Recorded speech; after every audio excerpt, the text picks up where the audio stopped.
Compound interest question. K question aru. How much compound interest of rupees 8,000 will be at the rate of 18% per annum for 2 years? Find without using formula. अब यसमा 8,000 को 2 years को compound interest निकाल्ने 18% rate ले formula apply नगरिकन गर्ने formula apply नगर्नको लागि compound interest को फर्मुला एप्लाई गर्न भएन तर simple interest युज गर्न पर्यो। अब के हुन्छ भने compound interest मा पहिला जुन इन्ट्रेस्ट आएको हुन्छ अनि त्यसलाई फेरि थपिन्छ फेरि नयाँ प्रिन्सिपल बन्छ फेरि त्यसको पनि इन्ट्रेस्ट निकालिन्छ यही क्रमले कम्पाउन्ड इन्ट्रेस्ट निकालिँदै गइन्छ किनभने यो बढ्दै जाने हो रि इन्ट्रेस्ट हुने हो कि इन्ट्रेस्टको पनि फेरि इन्ट्रेस्ट लिने हो त्यही किसिमले त्यही प्रोसेसमा यो प्रब्लमलाई सल्भ गरिन्छ। प्रिन्सिपल 8,000 रेट 18% टाइम 2 इयर्स अब पहिला के गर्ने भने 1 वर्षको इन्ट्रेस्ट निकाल्न पर्यो पहिला किनभने यो 2 वर्ष मध्ये पहिलो वर्ष कति आउँछ अनि आएकोमा फेरि थप्न पर्यो हैन फेरि त्यसको नयाँ इन्ट्रेस्ट निकाल्न पर्यो। अब पहिलो वर्षको इन्ट्रेस्ट निकाल्नको लागि पीटीआर अपन 100 गर्दा प्रिन्सिपल 8,000 टाइम कति हुने भयो 1 वर्षको निकाल्न पर्यो 1 इयर त 2 इयर्स मध्येको एउटा राखियो अनि रेट 18% गर्दा 8,000 * 1 * 18 अपन 100 गर्दा 1440 भयो फर्स्ट इयरको इन्ट्रेस्ट आयो 1440 फर्स्ट इयर इन्ट्रेस्ट। अब के गर्ने त्यो इन्ट्रेस्टलाई फेरि प्रिन्सिपलमा एड गर्दिने अर्को वर्षको निकाल्न पर्यो भनेसी 8,000 + 1440 गर्दा 9,440 यो चाहिँ सेकेन्ड इयरको लागि के हो प्रिन्सिपल भयो तर फर्स्ट इयरको लागि यो चाहिँ अमाउन्ट भयो किनभने यदि पैसा फिर्ता गर्न थियो भने 8,000 + 1440 गरेपछि त्यो चाहिँ रिटर्न गर्ने रिटर्न हुन्थ्यो अथवा पाउनेले पाउँथ्यो त्यो हुन्थ्यो 9,440 अमाउन्ट भन्थ्यो यदि 1 वर्षको लागि मात्र भएको भए। अब फेरि अर्को वर्ष पनि लिनु छ भनेसी फेरि त्यसको 9,440 को फेरि इन्ट्रेस्ट लिने इन्ट्रेस्ट अफ सेकेन्ड इयर फेरि सिम्पल इन्ट्रेस्टै लगाउन पर्यो 1 वर्षको पीटीआर अपन 100 पी भनेको 9,440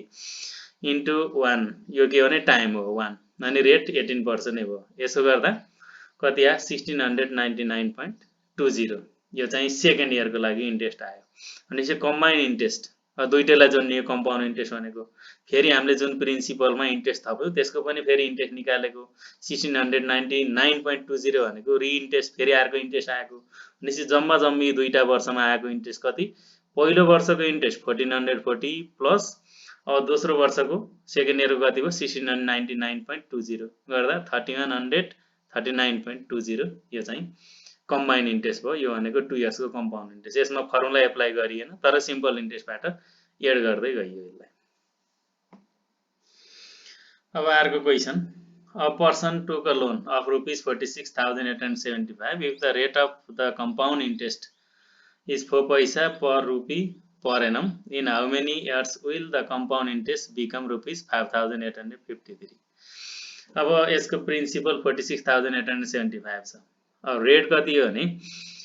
रेट 4 पैसा पर रुपी पर एनम यो रेट हो अनि इन्ट्रेस्ट कति दियो 5,853 दियो इन्ट्रेस्ट। अब कति समयमा यो इन्ट्रेस्ट हुन्छ निकाल्न पर्यो भनेसी प्रिन्सिपल त क्लियर छ लोन चाहिँ 46,875 हो रेट चाहिँ 4 पैसा पर रुपी पर एनम 4 पैसा पर रुपी पर एनम भनेसी 1 इयर को 1 रुपीस को 4 पैसा अब 1 रुपीस में कति 100 पैसा भनेसी 100 पैसा को 4 पैसा भनेसी 100 4 आउट अफ 100 भनेसी कति भयो 4% भयो रेट चाहिँ 4% हुन्छ इन्ट्रेस्ट चाहिँ 5,853 छ। अब टाइम निकाल्ने अब यसमा यो गिवन कति प्रिन्सिपल 46,875 इन्ट्रेस्ट चाहिँ कति छ 5,853 त्यसपछि रेट चाहिँ कति भयो रेट चाहिँ 4% किनभने the interest of 100 for 1 year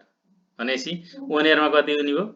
4 * 100 गर्दा 4 पैसा 400 पैसा 400 पैसा भनेको कति भयो रुपीस 4 भनेसी 4%। अब compound interest p times 1 + r upon 100 पर t - 1 हैन। अब यहाँ टाइम निकाल्ने भए पनि फर्मुला चाहिँ के गर्न पर्यो कम्पाउन्ड इन्ट्रेस्टकै फर्मुला यसको छुट्टै हुने कुरो भएन भनेसी कम्पाउन्ड इन्ट्रेस्ट 5,853 अब प्रिन्सिपल कति 46,875 अब 1 + r अपन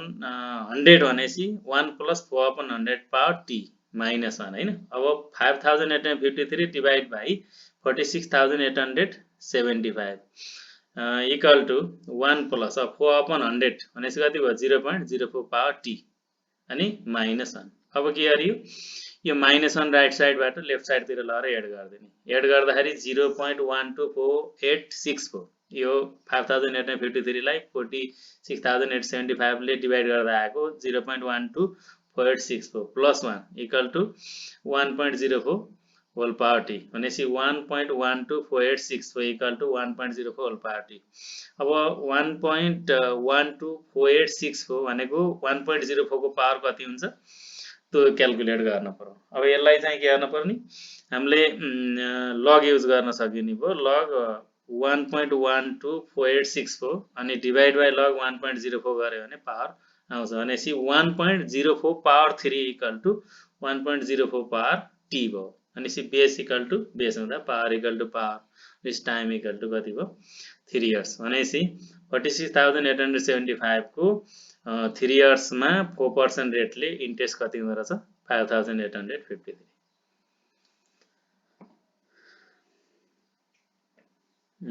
अब अर्को खाले क्वेशन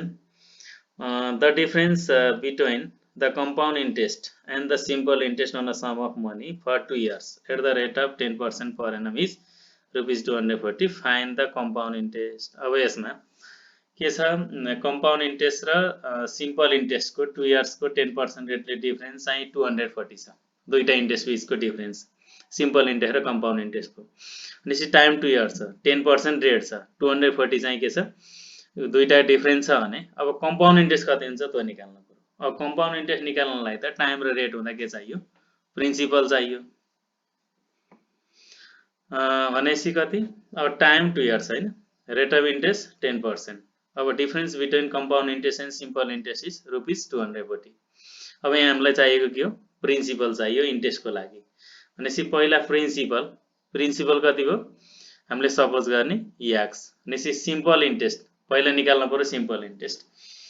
सिम्पल इन्ट्रेस्ट कति PTR अपन 100 P भनेको x हामीले सपोज गरे हैन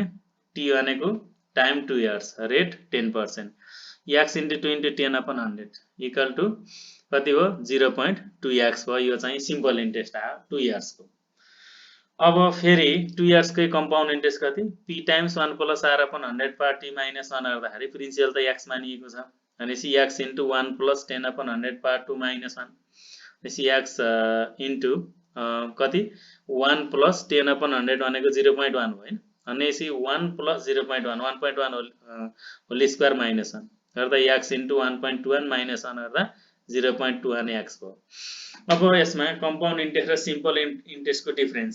त 240 दिएको छ अब एउटै टाइम को एउटै रेटले के हुन्छ सिम्पल इन्ट्रेस्ट र कंपाउंड इन्ट्रेस्टमा सिम्पल कंपाउंड इन्ट्रेस्ट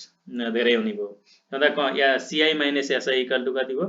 240 किनभने क्वेशनले दिएको छ कंपाउंड इन्ट्रेस्ट र सिम्पल इन्ट्रेस्ट को डिफरेन्स चाहिँ 240 भनेको छ गर्दा 0.21x - 0.2x = 240 गर्दा 0.01x = 240 x भ्यालु कति आयो 24000 आयो यो चाहिँ प्रिन्सिपल आयो अब हामीले के गर्न पर्यो त्यहाँ त निकाल्ने त कंपाउंड इन्ट्रेस्ट छ त्यहाँदा यो जुन भ्यालु आएको छ 24000 यसलाई लगाएर 0.21x जुन कंपाउंड इन्ट्रेस्ट छ त्यसमा लगाएर भ्यालु राख्दिने x भ्यालु x भ्यालु राख्दाखेरि 0.21 * 24000 = 5040 यो चाहिँ के भयो कंपाउंड इन्ट्रेस्ट भयो यो चाहिँ डिफरेन्स कंपाउंड इन्ट्रेस्ट र सिम्पल इन्ट्रेस्ट को डिफरेन्सबाट कंपाउंड इन्ट्रेस्ट निकालियो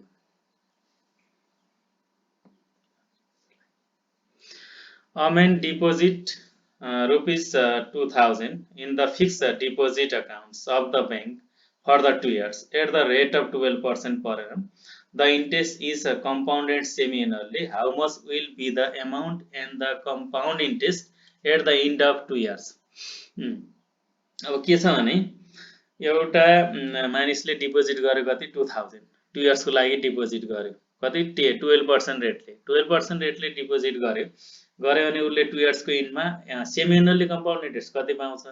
र कंपाउंड इन्ट्रेस्ट कति पाउँछ त्यो निकाल्न पर्यो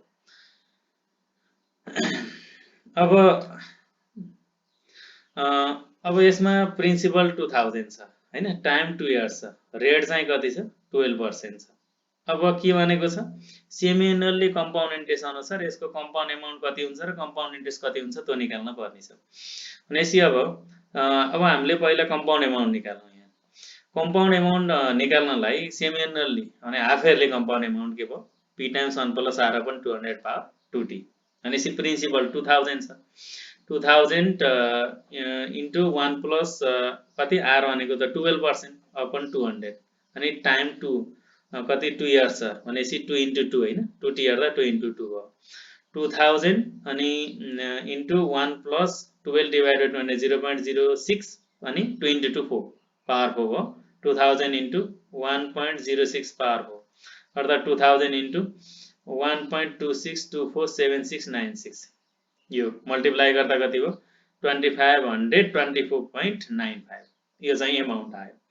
अब एमाउन्ट आयो अब हामीलाई यहाँ सेमी एनुअल्ली एमाउन्ट निकालियो हाफ इयरली एमाउन्ट भयो अब हाफ इयरली इन्ट्रेस्ट कति हुन्छ भनेको छ अब इन्ट्रेस्ट भनेको जुनसुकै ठाउँमा पनि कम्पाउन्ड इन्ट्रेस्ट सिम्पल इन्ट्रेस्ट जे भए पनि अब हामीले के हेर्न सकिन्छ भने difference between amount and principal किनभने प्रिन्सिपलमा केही कुरा थप्दाखेरि एमाउन्ट आएको एउटा amount minus principal equal to interest हुन्छ एउटा CI equal to CA minus principal P अर्थात् 2524.95 माइनस 2000 अर्थात् 524.95 यो चाहिँ के आयो कम्पाउन्ड इन्ट्रेस्ट आयो यहाँ के गर्यो अब पहिला कम्पाउन्ड एमाउन्ट निकाल्यो अनि त्यसपछि अमाउन्ट माइनस प्रिन्सिपल गरेर इन्ट्रेस्ट निकालेको यसलाई यो सेमी एनुअल्ली कम्पाउन्ड इन्ट्रेस्ट र कम्पाउन्ड एमाउन्टको केस भयो